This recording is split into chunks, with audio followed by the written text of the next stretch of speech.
Um feliz sábado, meus queridos amigos, minhas queridas amigas. Que grande alegria, que grande satisfação estarmos juntos para mais uma recapitulação da lição.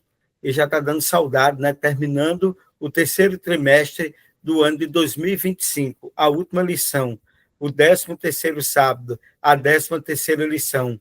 Um título maravilhoso, um título interessante, um assunto que particularmente eu gosto muito de estudar esse assunto.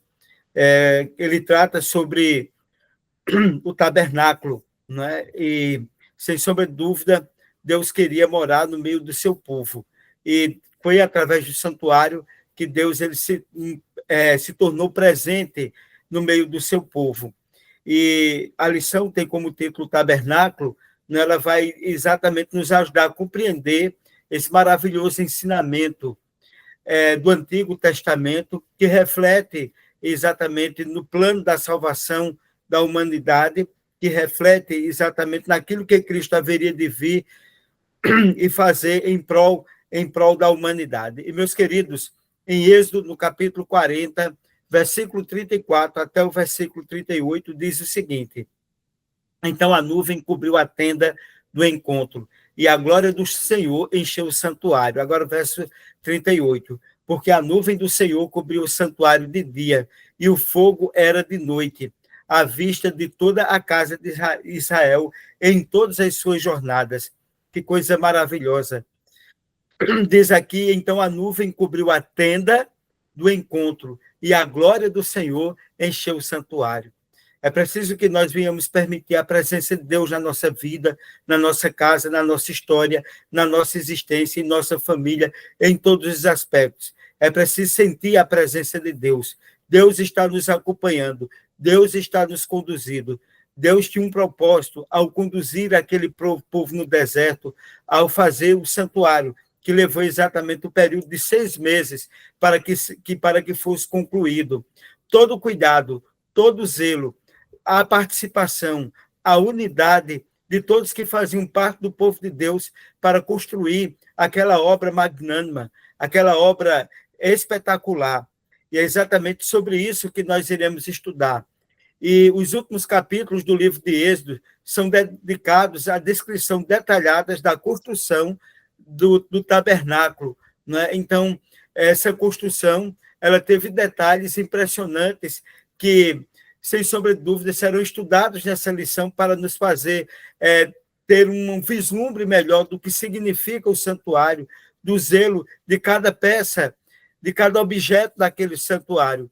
Para o povo de Deus foram momentos especiais, onde as pessoas participavam com alegria, contribuindo. Cada um contribuía como podia, para que esta grande obra de Deus se tornasse uma realidade na vida dessas pessoas.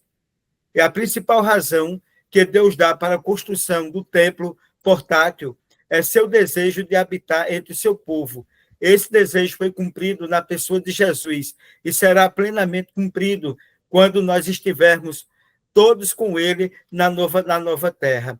Então, o significado dessa coletividade, dessa unidade, de fazer um templo para que se tornasse simbolicamente a presença de Deus, foi extraordinário, né? A participação de cada pessoa, a construção desse templo portátil, o desejo de Deus de estar presente no meio do seu povo, habitando no meio do seu povo. Mas, portanto, Deus não habita em templo feito por mãos humanas, mas, simbolicamente, aqui Deus queria estar presente no meio do seu povo. Há muitas pessoas hoje que trabalham na teoria de que você não precisa da igreja para ser salvo.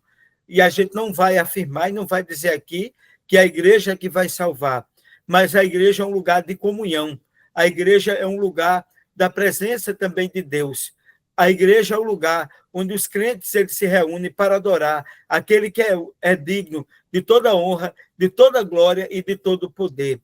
Em todos os tempos, quando nós analisamos a trajetória da Igreja de Deus, Deus teve sempre um lugar que quis estar presente no meio do seu povo.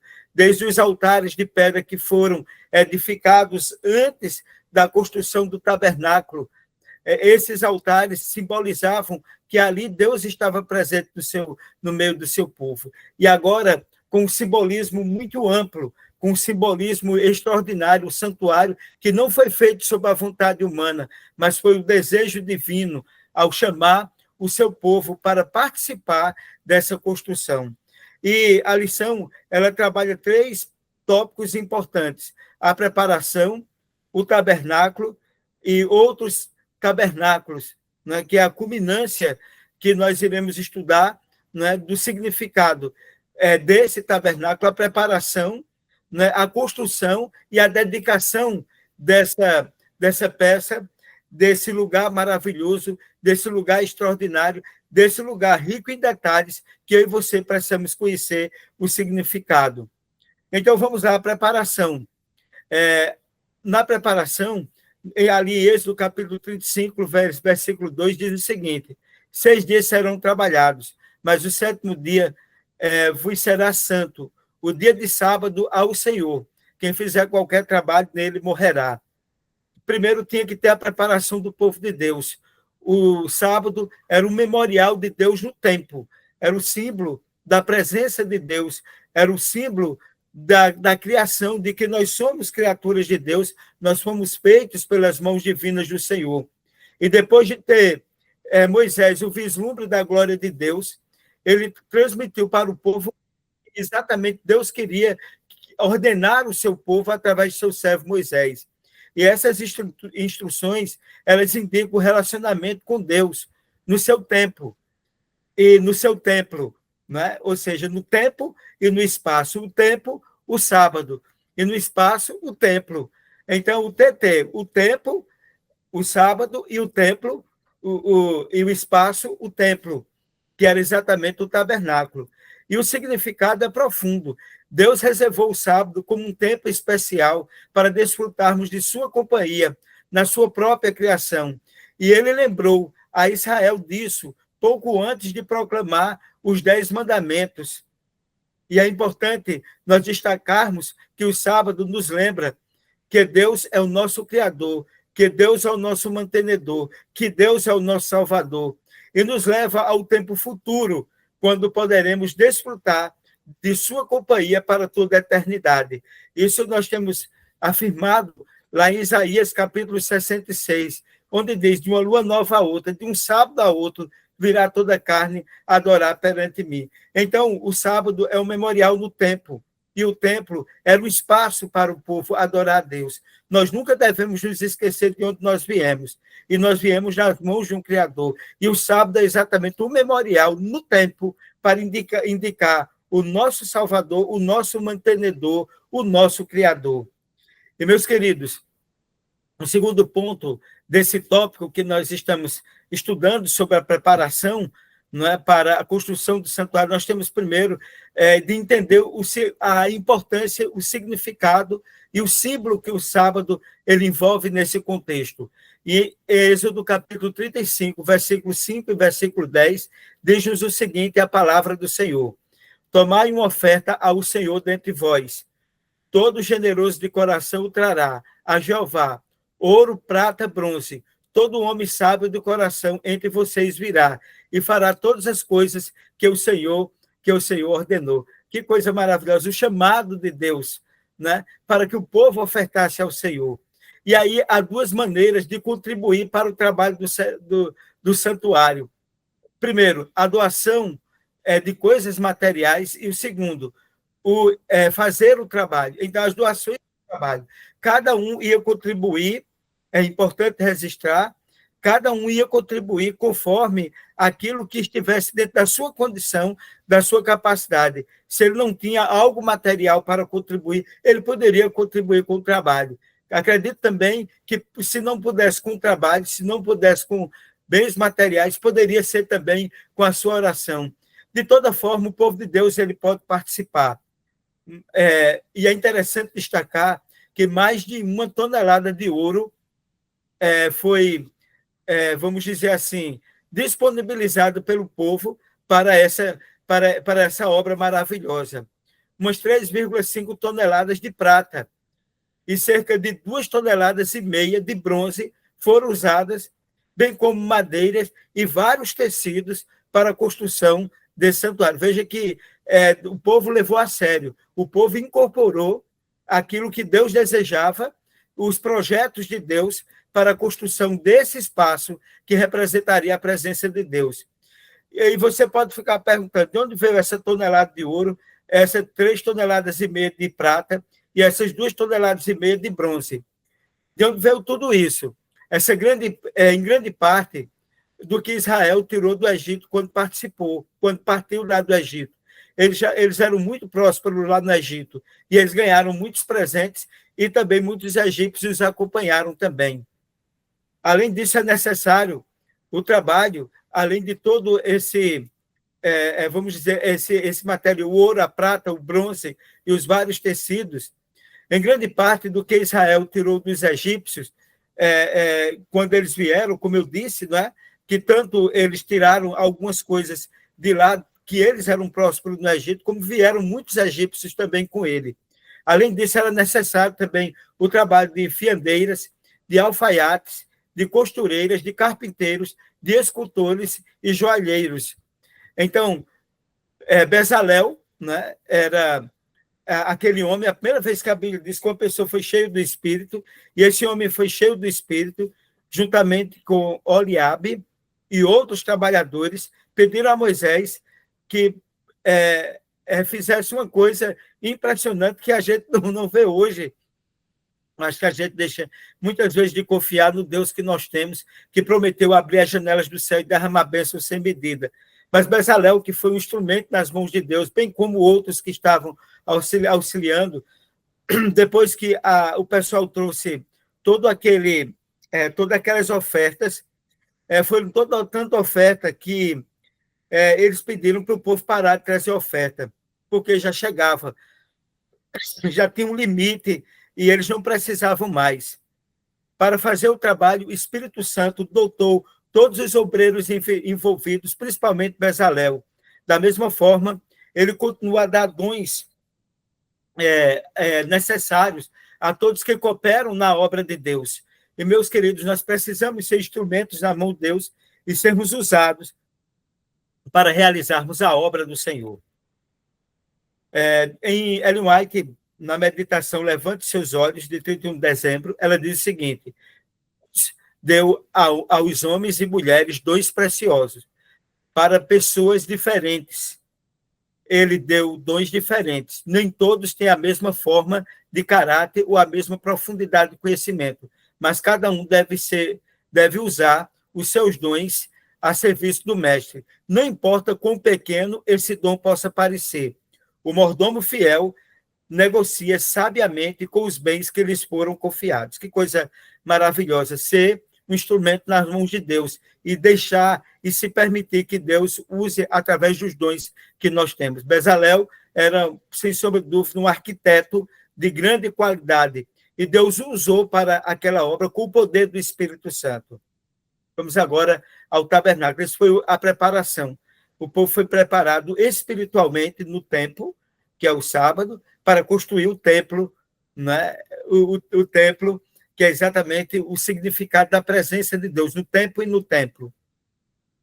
A construção. E Moisés, Êxodo capítulo 39, verso 43, diz o seguinte: e Moisés viu toda a obra, e eis que a tinham feito como o Senhor ordenara, e os abençoou.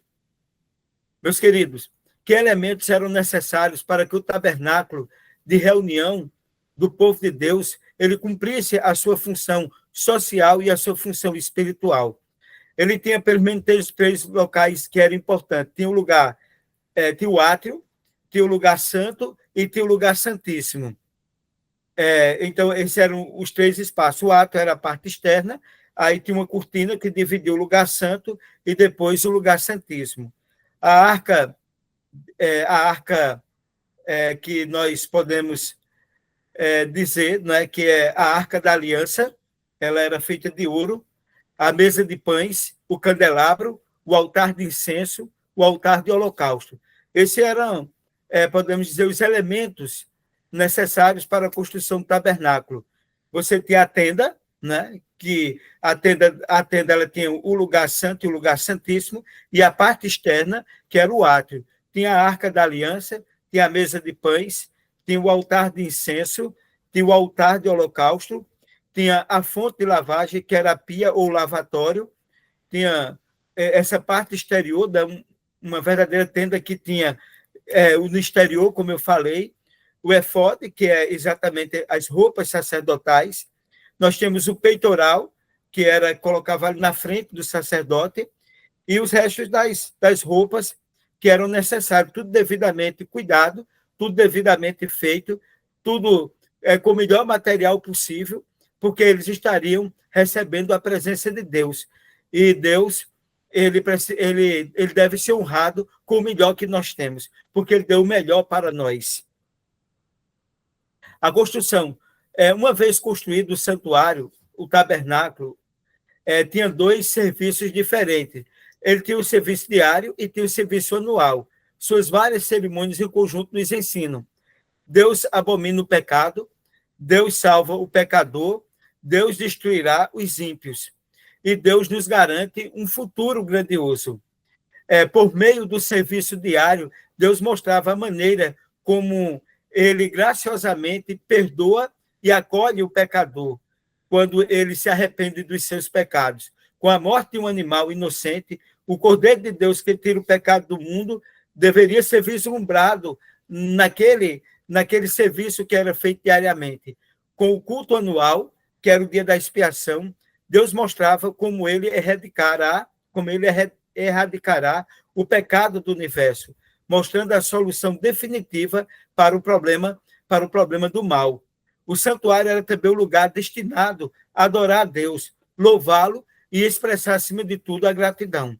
Então, ele tinha o serviço diário, né, e tinha o serviço que nós chamamos de serviço anual, certo? O serviço diário, havia um sacrifício que era feito na parte de manhã e ao entardecer. É importante começar o dia com Deus e terminar o dia com Deus. Mas todo aquele que havia necessidade, que entendia que tinha cometido um pecado, levava a sua oferta diante do sacerdote e ali era queimada no altar,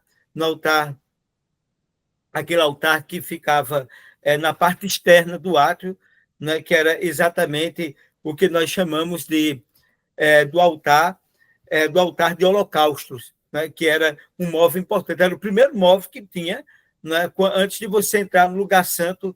Aí você tinha esse altar de holocausto e depois você tinha a pia ou lavatório. E depois se adentrava ao lugar santo e depois do lugar santo tinha uma cortina que dividia o lugar santo do Santíssimo. Existia o lugar santíssimo. A gente vai explicar logo mais bem direitinho todos esses detalhes para que nós possamos entender da melhor maneira possível. A dedicação, né? Que coisa importante. Em Êxodo, capítulo 40, versículo 34, então a nuvem cobriu o tabernáculo da revelação, e a glória do Senhor encheu o tabernáculo. Meus queridos, o livro de Êxodo termina com a dedicação do santuário e de seus sacerdotes. O protagonista desse capítulo é, sem sombra, Deus, que enche tudo com a sua presença.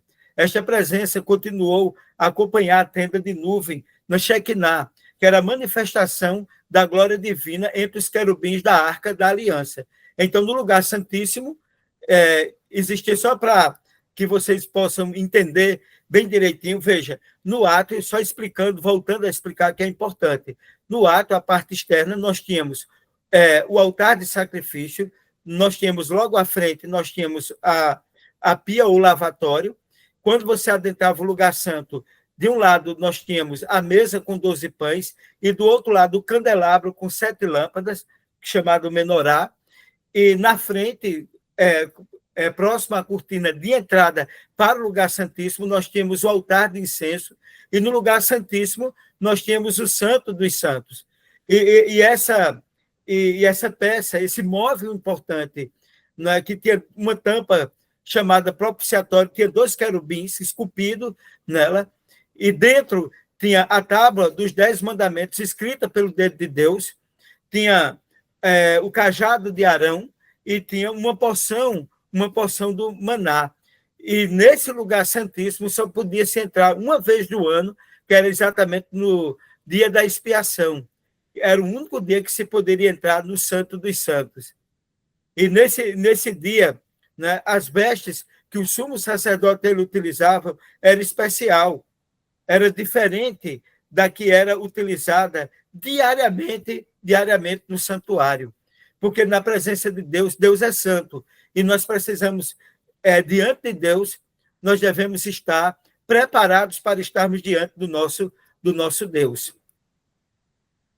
Então, agora a gente entra entendendo com profundidade, né, tudo isso que nós estamos dizendo para vocês, né? Você pode perguntar e nós vamos entender por que é que nós não sacrificamos e por que é que nós não temos o santuário que tinha no Antigo Testamento.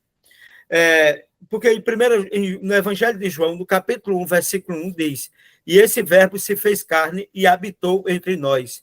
Apocalipse 21, versículo 3, diz o seguinte: e ouvi uma grande voz do céu, dizendo: eis o tabernáculo de Deus com os homens, eles habitará com eles, e eles serão o seu povo, e o próprio Deus estará com eles, como o seu Deus.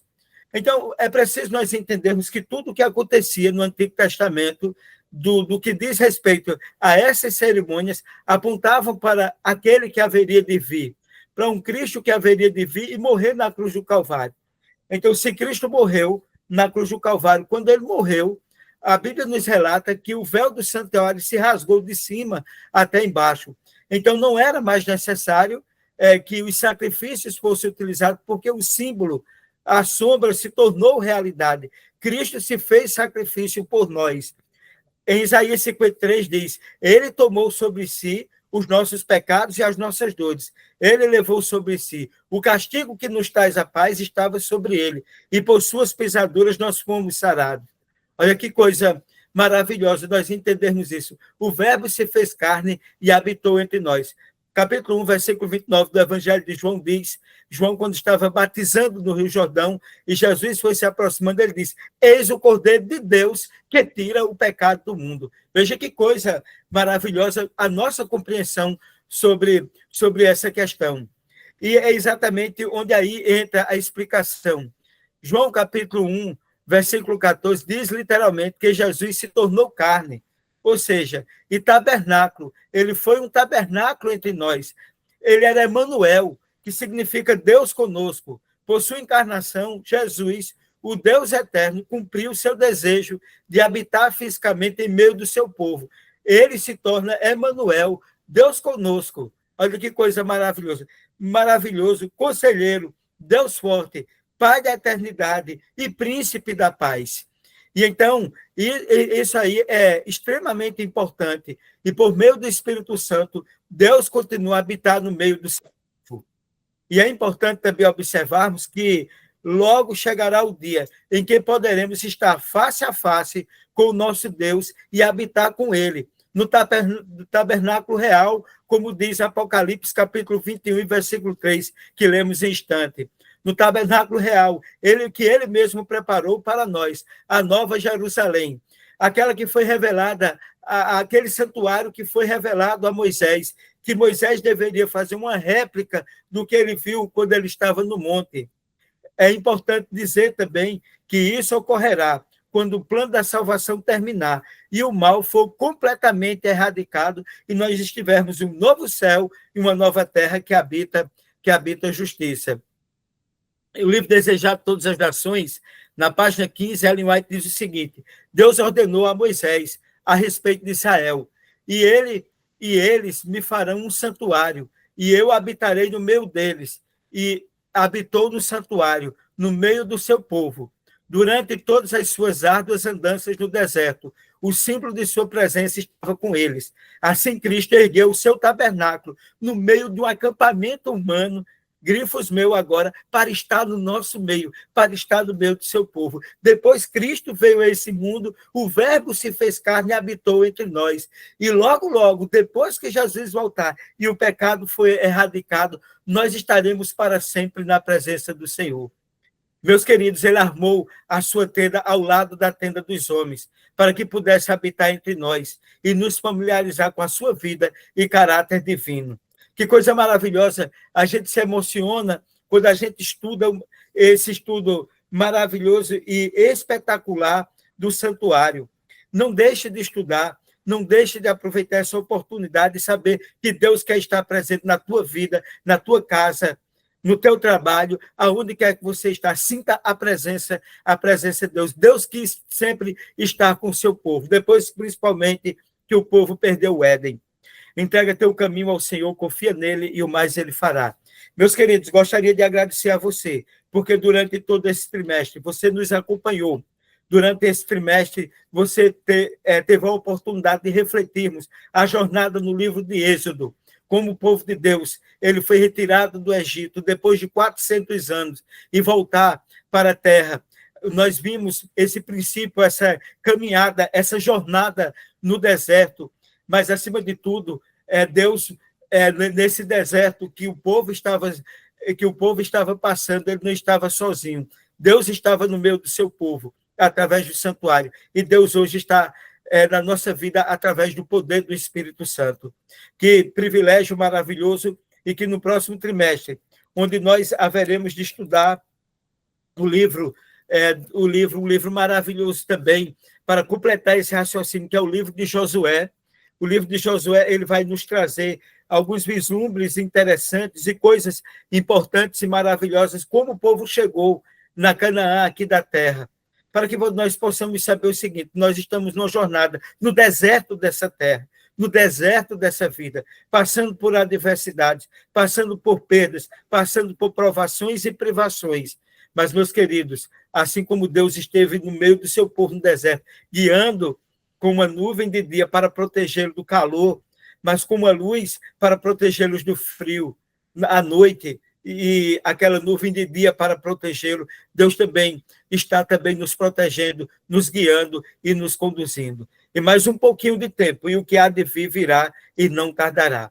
Que Deus nos abençoe, que no próximo trimestre nós possamos continuar vendo essa jornada, vendo como o povo chegou em Canaã, quando foi a alegria, na terra que emanava leite e mel, na terra em que Deus havia prometido ao seu povo. E Deus, a mim e a você, ele prometeu um novo céu, uma nova terra que habita a justiça, a Canaã celestial. Que nós possamos aguardar com alegria, com felicidade e, acima de tudo, nos preparar. Eu gostaria de convidar você agora para fazermos uma oração. Vem comigo na oração.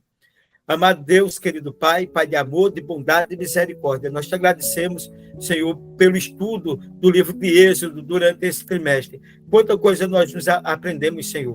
Nós aprendemos coisas maravilhosas, coisas extraordinárias.